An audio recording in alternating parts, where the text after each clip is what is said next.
And today on the bench is a phono preamp from high-end audio designer Tom Evans. It's the Mastergroove preamp. It's very expensive and I've been told I won't be able to fix it. And here it is, the rather modestly named Mastergroove. Somewhat simple around the back, phono input and output. But we have got 24 mystery dip switches on the back. I'll have to see what that's about later on. I'm not entirely sure when this was made, but I think this dodgy logo dated a bit. Ripping off the Intel Inside logos. There's a bit of a backstory to this. This preamp's not very lucky, let's be honest. It started off with a fault on one channel, buzzing, but then to add to its woes, the postman smashed it up. It looks very much like it's been bashed on this corner and it's smashed all this lid. And it's not little either. Look how thick it is. 10mm thick perspex or something. And it also fails the rattle test. There's things rolling around inside. That's not encouraging. Let's check this out online, and this is from Tom Evans Audio Design, and it's a Mastergroove SR Mark III. Only 10 of these are made each year. Wow. This is basically a phono preamp, but it's for moving coil cartridges which have very low outputs. This is real high-end audiophile territory. It goes on to say, such is the overwhelming complexity and workload of hand measuring that perfectly matching every component of this ultimate phono stage, this limited edition model is only available at a rate of 10 units per year, featuring a custom case with fully balanced XLR output circuit as well as single-ended RCA phono output. Not this one. There's a lot of audiophile bragging rights going on here. Far more complex front end, 50% less signal distortion than the already referenced Mastergroove model. I'm not familiar with it, I have to say. This provides the greatest dynamic range of any phono stage in the world by an incredible margin. The new Mastergroove SR Mark III is quite literally beyond reality. And so is the price. Look at that. Well, who is this guy?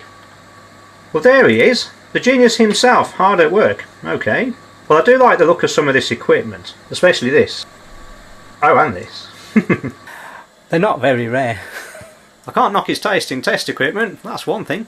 Before I can test it, I've got to connect it to its power supply, which is rather large. My first impressions that this is somewhat overkill. It feels like there's a very big transformer in there for just powering a preamp up. So I'll just push this connector in there. I don't think it needs screwing in very much. Let's connect the oscilloscope to the output. See what's going on. Well, there's some funny stuff going on. I mean, it appears to have lost one of the traces.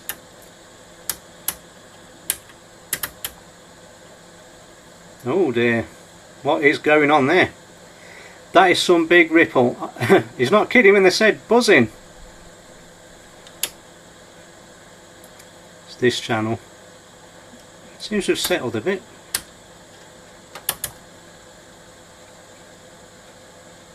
Let's say we got 2, 4, 6, 8 milliseconds between each one of those little peaks. That's about 125 Hertz. That's not mains hum, that's something else. Might as well disconnect all these now. So we need to have a look inside. However, its sleek black exterior has no screws. They must be on the bottom. Little ID label on the bottom, serial number 58. Must be quite an early one. Well, you know, in the 6th year. Rather optimistically, it's got lots of digits. This could keep him going for 100,000 years. Well, there's plenty of screws on the bottom, but none of them look like they get the lid off. Well, maybe I won't be able to fix it, I can't even get in it. Although I do wonder what these are hiding, because this looks like it's half off. I'm a bit worried about peeling it off a £20,000 piece of kit. Oh, there we go. There's a nut. Might as well peel them all off then. Just going to go with the 8mm socket.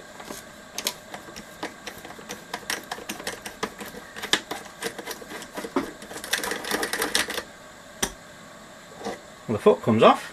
I assume this pushes up. I hope the bottom doesn't come off and leave the top on. Oh, oh, look at this. Oh, there's more braking parts here. That's not good either. Oh, bit of machine feature.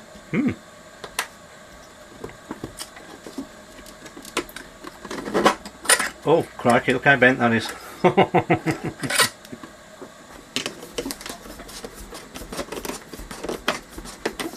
Oh, it's spinning round. Oh.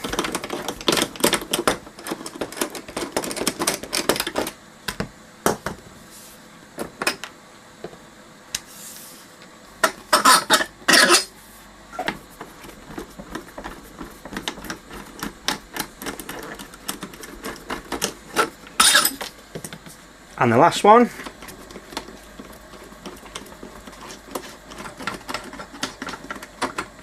There we go. We'll carefully flip this over. Let's have a look what's inside. There's quite a lot of stuff in here for a phono preamp, and the Royal Mail, they really have done a number on this, haven't they? Crikey. That's been booted across the car park, I reckon. These sides feel like they just lift out, and they do. Oh. We got bits of cardboard and broken plastic in here. Oh. Oh no, these are the plastic standoffs that are supposed to hold this all together. Parcel courier's got some explaining to do, haven't they? I think this big bulky post can come out, and the front can probably come out. Oh, it's got a wire on it. Okay, we'll lay it down. Well, reminiscent of a pair of multi-storey car park blocks, there's a fair bit of duplication here. These four boards look identical, and they look for all the world to be power supplies. We got the L7815 CV3 voltage regulator.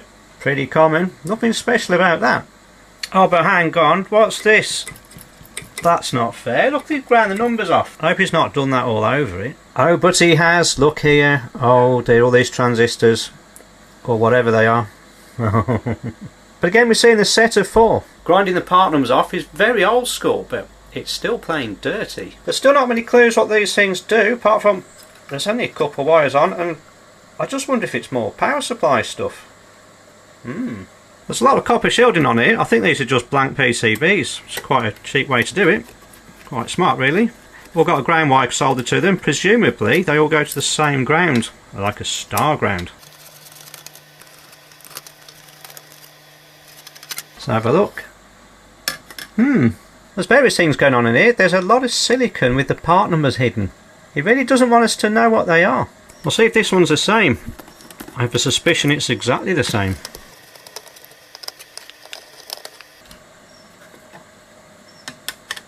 It's interesting that this is a double-sided board and this is single-sided.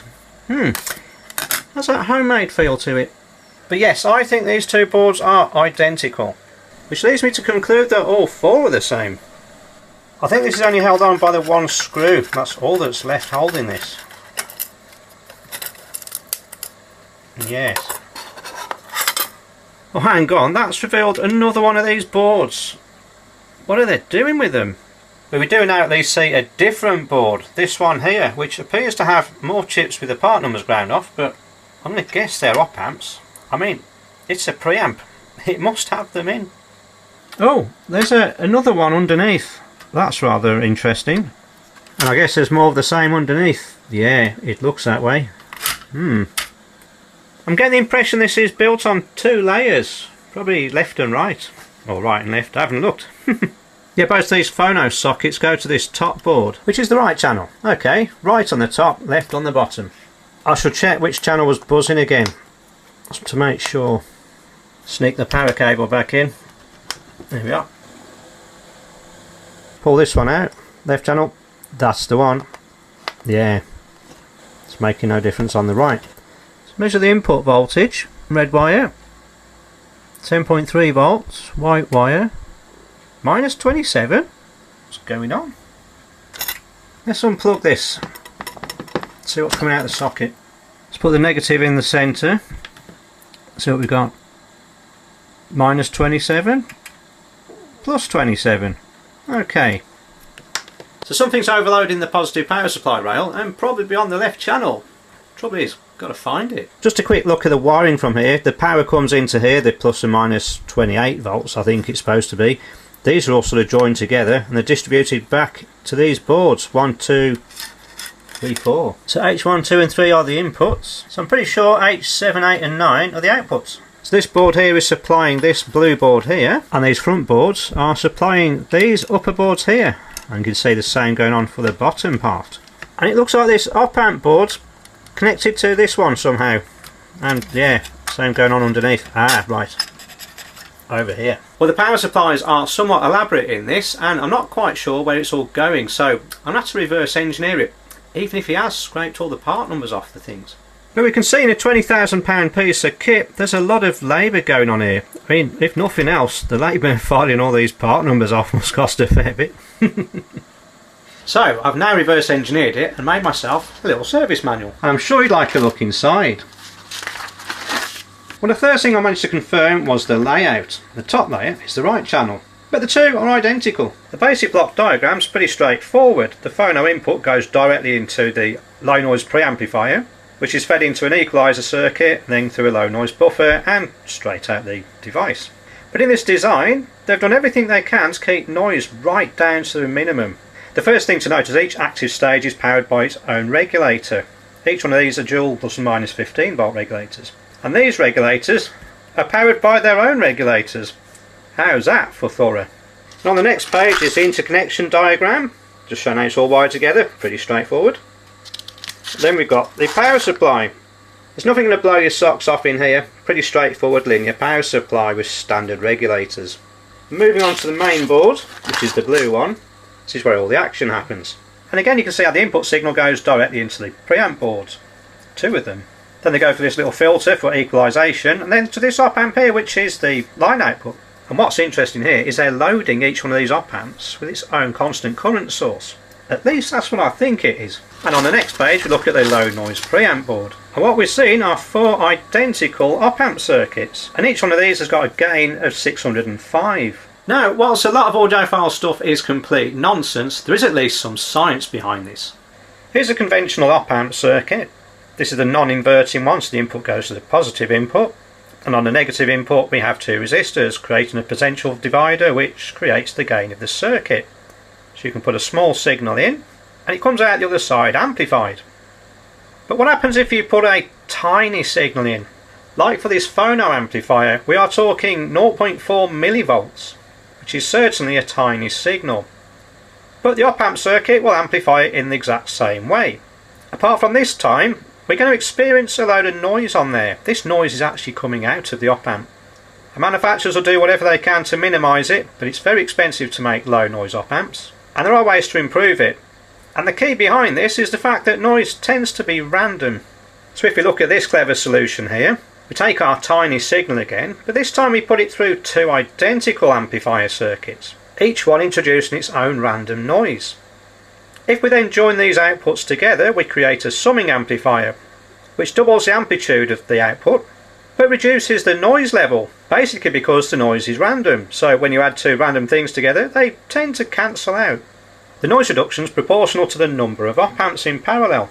So if you're going to use 8 op amps in parallel, you reduce the noise by 2.83 times.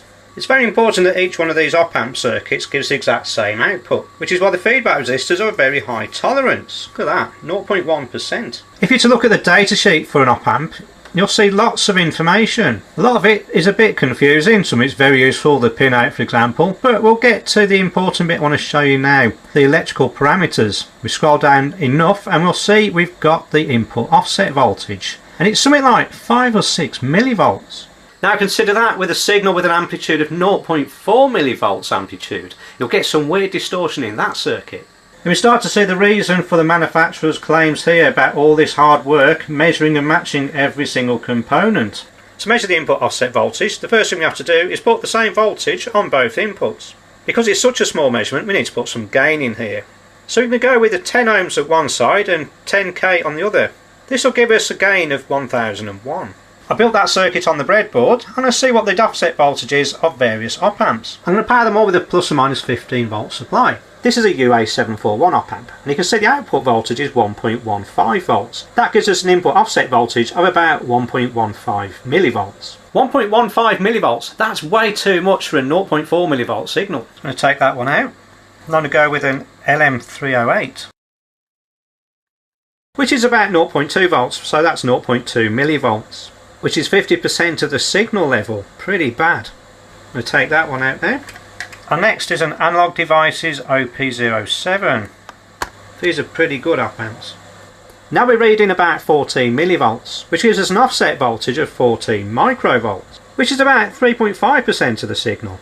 I'd imagine for this preamp they're looking for input offset voltages of below 0.4 microvolts. That's about 0.1% of the input signal. That's going to be a lot of work.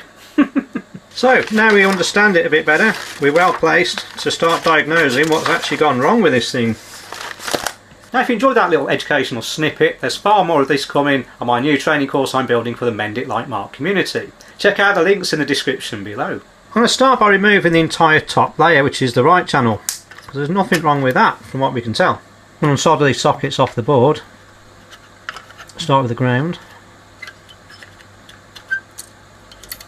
They didn't put up much of a fight.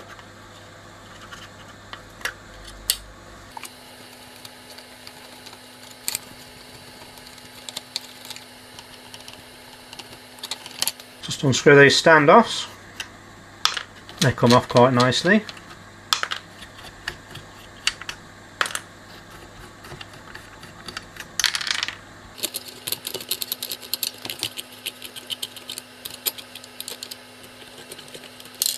Need to undo this mess.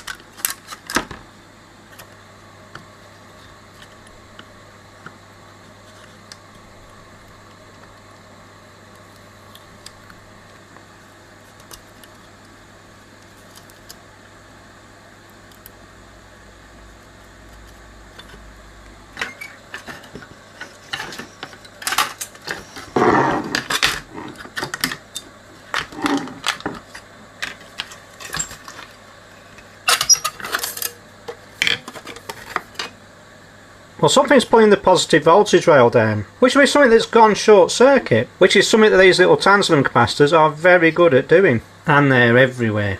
But hello, I think we have a clue. That nylon nut looks pretty cooked to me, and that's IC5, and that is right at the beginning of the circuit. It's a 7818 regulator. A part he hasn't ground the numbers off, and that regulator board supplies this op-amp board here. I want to disconnect the output from this and see if the fault's just on the regulator board or outside of it. I need to get to the underneath. So I'm just going to unsolder terminal C. There we go. Put this back on there. Just set the power supply up for 28 volts. I'll give it a current limit of 0.5 amps. I'm going to need a common ground, positive supply, and the negative supply rail. Put a negative rail on there, positive rail here, and the ground on the black one.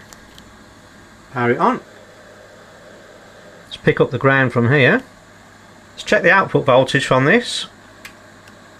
There we go, plus 15, and over here minus 15. That's not great news, so there's a short on the fancy op-amp board. So I'm going to have to take this off again, so I need to remove the negative output,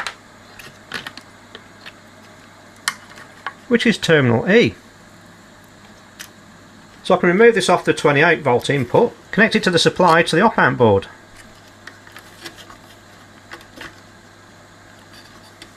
We need to change the voltage to 15 volts, and I'm going to knock the current down to 0.2 amps. Let's check we've still got the short. Oh yes, look at that. So I need to get this off.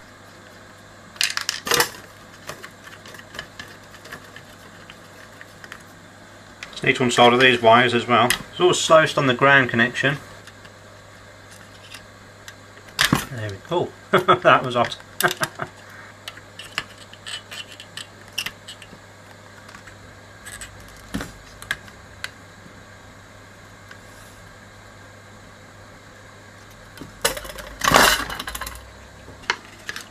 Let's have a look at it. Okay. Just going to remove this ground connection. It's going to be a bit more room.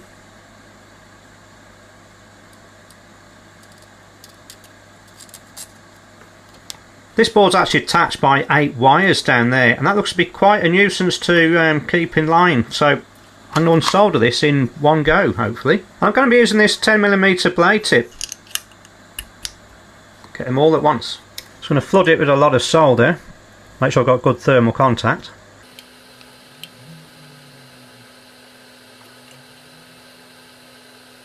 Should be less chance of damaging the pads.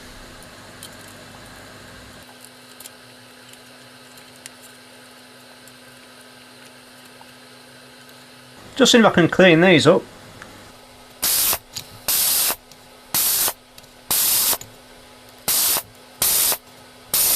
and clean these holes out whilst I'm here.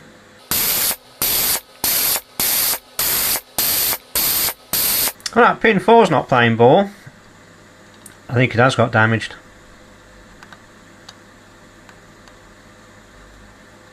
It looks like I've damaged the through hole plating. Now, I'm going to have to fix that because of the way this is all soldered together.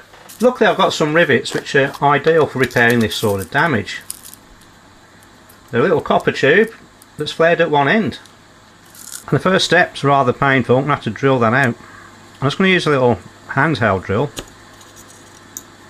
So I'm now going in with a 1.3mm diameter drill.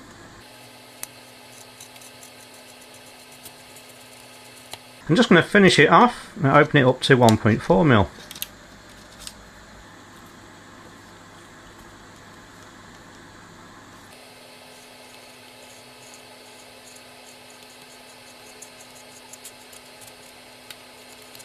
Just going to clean some of this flux off here. Just looks a bit of a mess.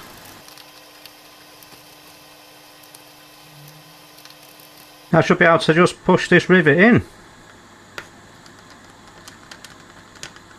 Just rest it on this little base with a little recess in there and just press it down.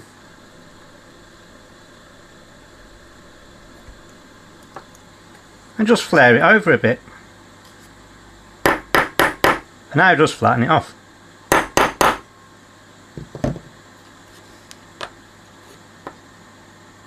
Just going to put a tiny bit of flux on there. And just run a little bit of solder under that copper rivet. So we've already established we've got a short circuit here on the positive rail. There it is. And here, 1.8 ohms. The problem is finding out which one, because there's a lot of things connected to this positive rail. All of the chips are on there. All of these capacitors are on there. Could be any of them. So the quickest way to find the short is power it up and see what's getting hot.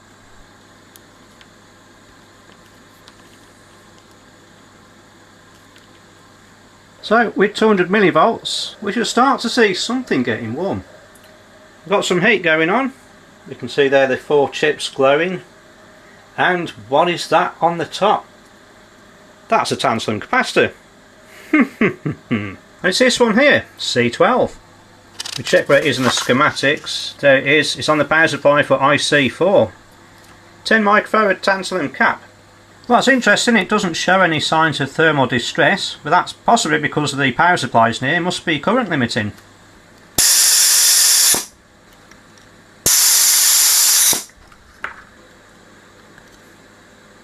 Well, I don't think there's going to be anything fancy about this tantalum capacitor. Even in this, unless I've had it blessed by the Pope or something. You never know. I'm sure I'll have a tantalum cap knocking around here somewhere. Yep, here we go. Perfect. So that should just drop straight in. There we go. Just solder that in. Get the ground on first. Takes a little time because it's got to heat up all of that copper surface area. And then this one.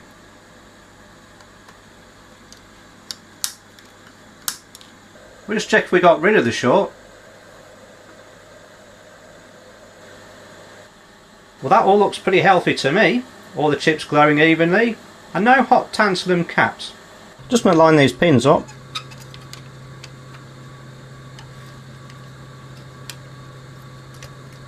There we are. Well, that's typical where I put that rivet. There's no wire in it.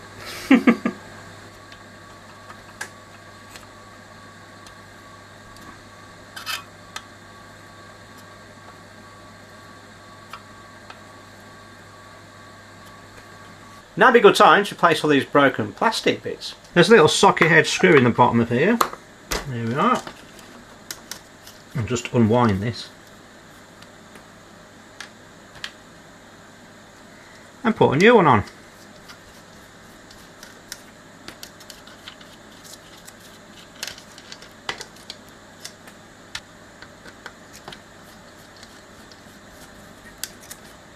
And now's also a good time to reconnect these wires.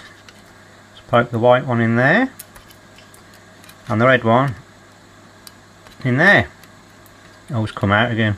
There we go. Just fasten this down to hold it still.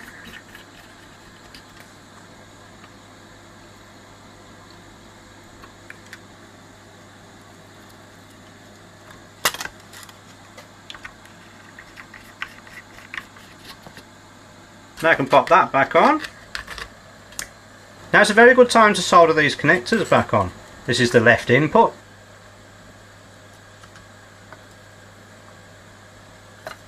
And now the left output. There we go. Now it's a good time to test that left channel. Have I fixed it? Don't know why I plugged that one in.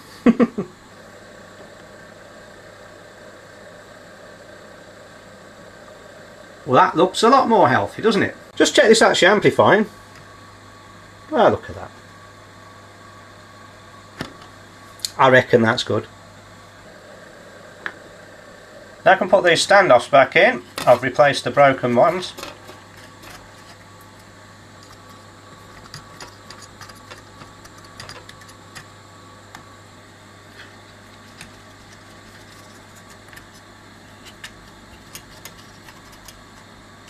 Then put our shielding back on. This is probably to reduce crosstalk, I imagine. Then more standoffs.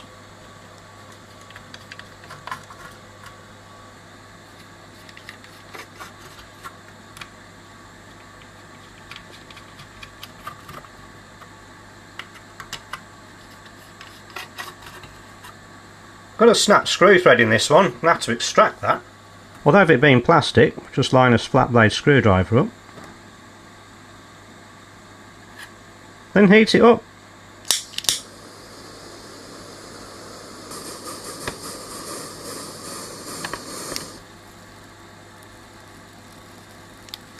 Just let that cool down.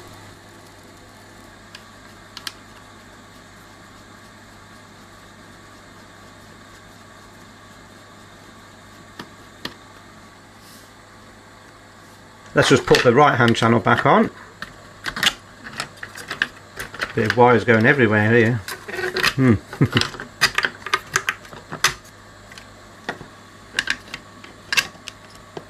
Oh, and these 15 volt regulators don't sort of sit nicely. Just have to put the screw in.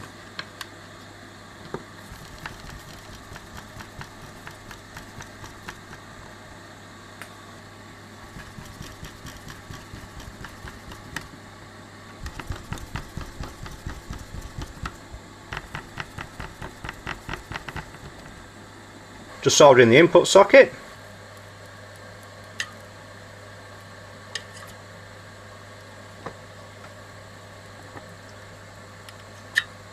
Just got to clean the end of this red wire up. It won't go in the hole. There we go.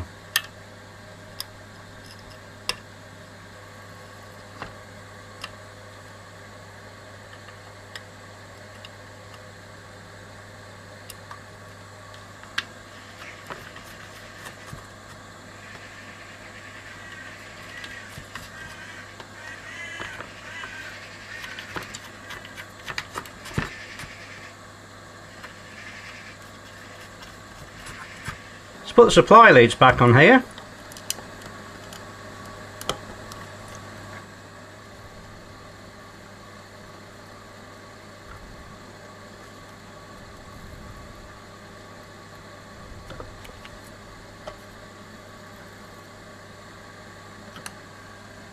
Fasten this down with the standoffs.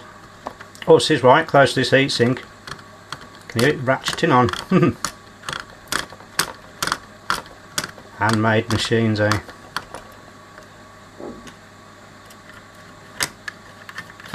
That side's better.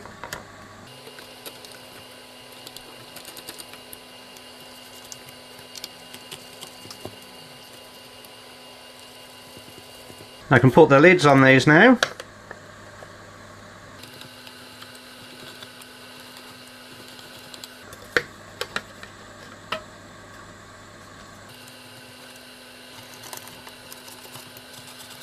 And the last one.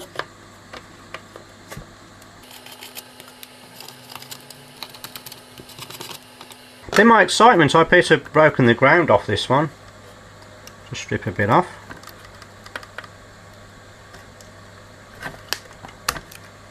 Just tin this wire.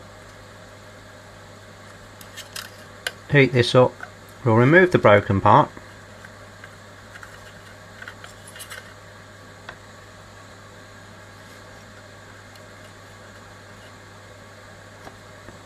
There we go. I should replace this cable tie before I put the sides on.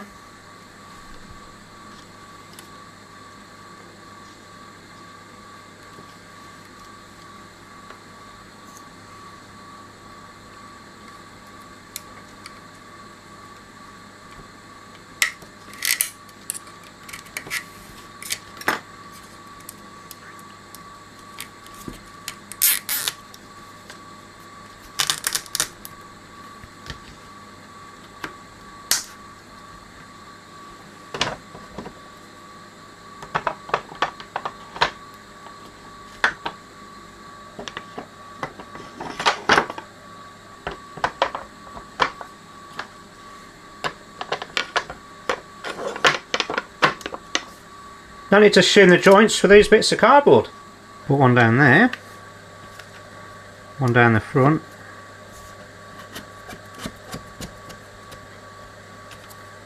one in here, another one down there. I think there's room.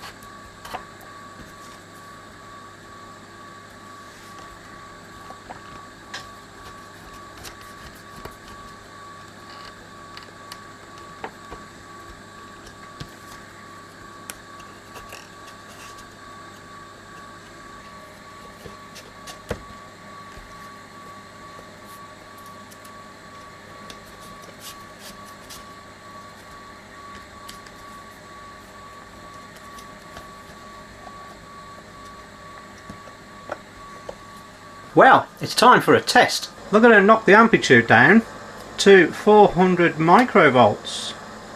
Better do both channels, hadn't I? Let's connect the scope to the output. And connect our input signals in here. Okay, switching on. Well, there's signs of life.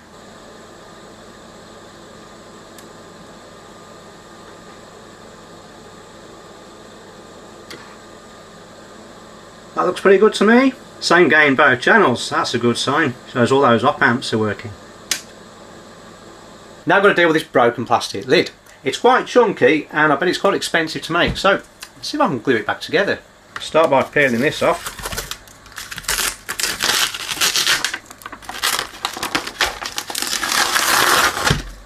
Just spray on some label remover to get rid of this residue.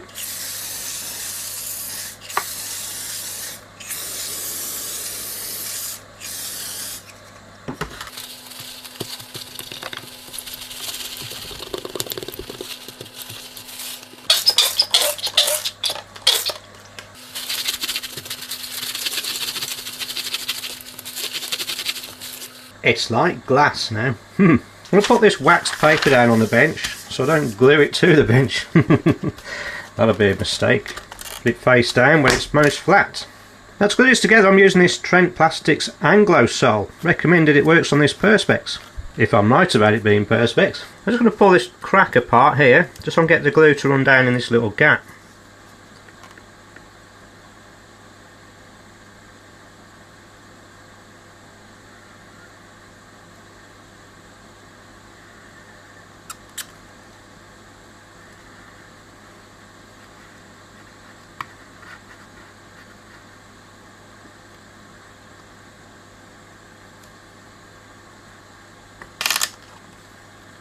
I'm going to lay it down and put this clamp over it, just like that.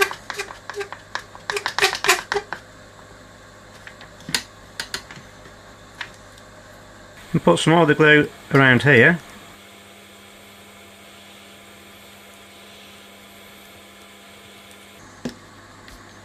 That's just easily just sneak in there.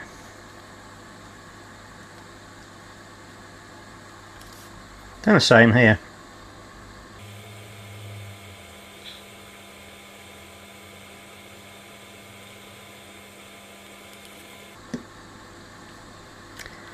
So if that's the wrong way around now.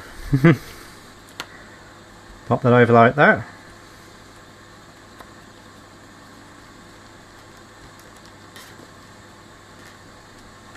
And put a clamp over here.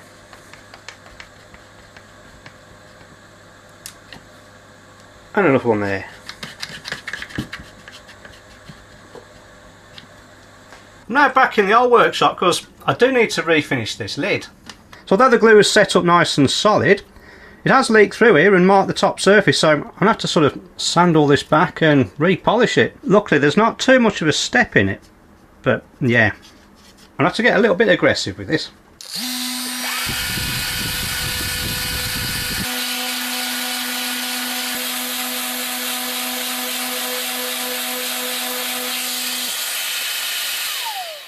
Yeah, I've got to keep going until that's disappeared. It's nearly there.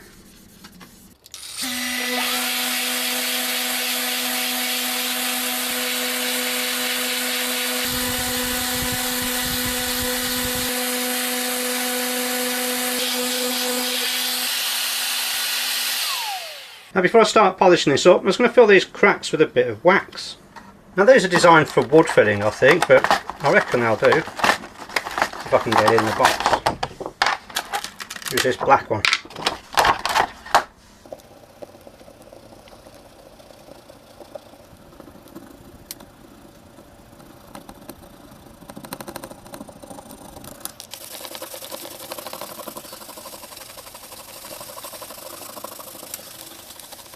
Right, it's ready to shine up.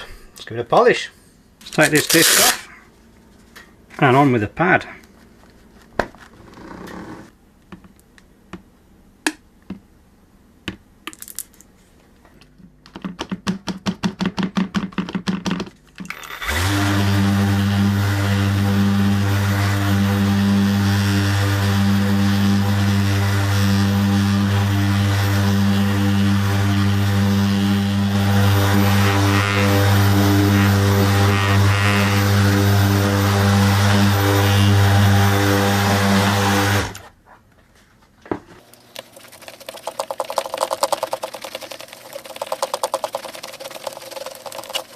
Well, that's not too bad for a glue job. I'm going to see if I can remove this all thread out of here. Stick it in the vise.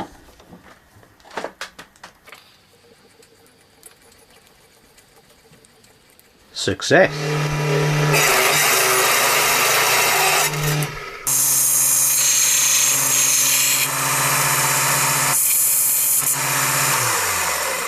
Just screw this in.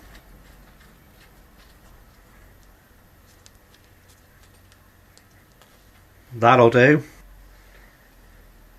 Just going to blend off some of this paint so I can just refinish these little chips.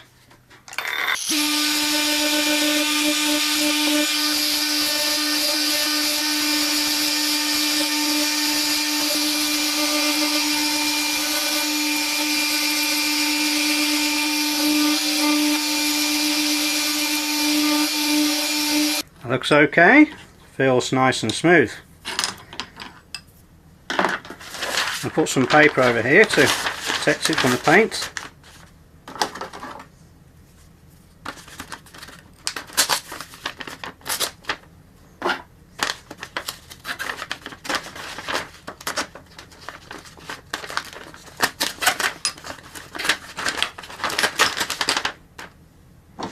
I'll start with some etch primer.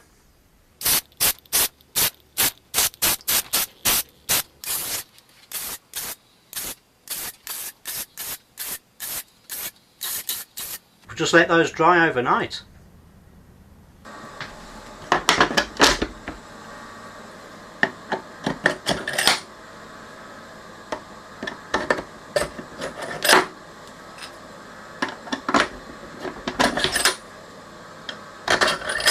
Just reattach the feet.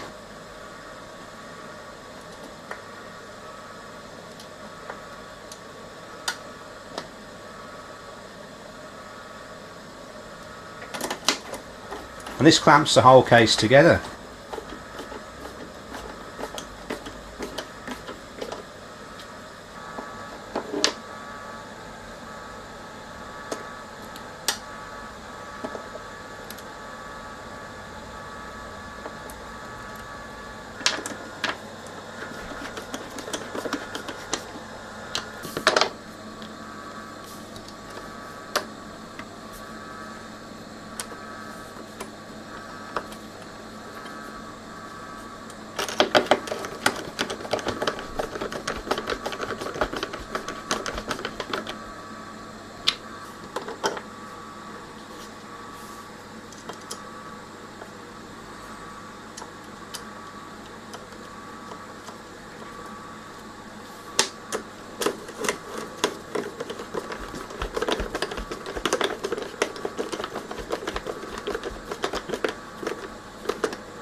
Just need a bit of light adhesive to glue these felt pads back on.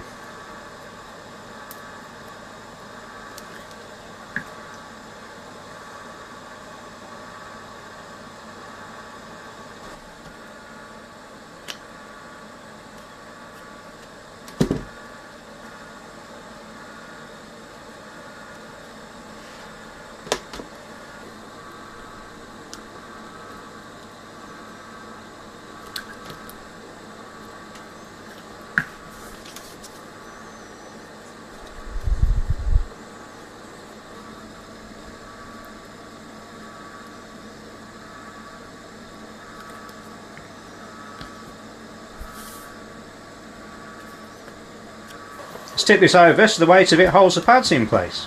Looking nice now. I don't know about 25,000 quid though, but yeah, it's looking okay. Okay, it's ready for one last test. Let's connect the scope. Now I have managed to bag a record player to test this with, but it's got a moving magnet cartridge.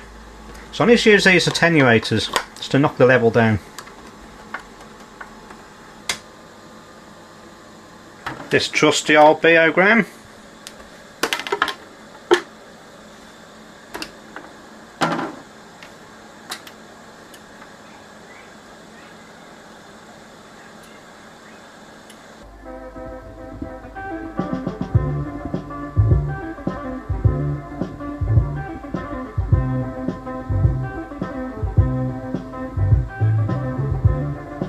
So there we have it. I think this is the most expensive thing I've ever had in this workshop for repair. Now if you're interested in how I reverse engineered it, I actually did a workshop on this on the Mend It Like Mark community. You'll see all the information about this on the links in the description.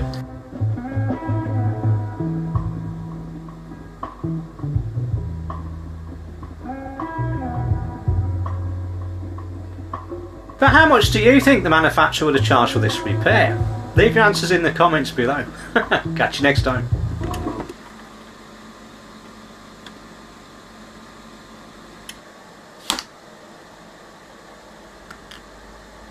It feels like Elvis is in the room with me.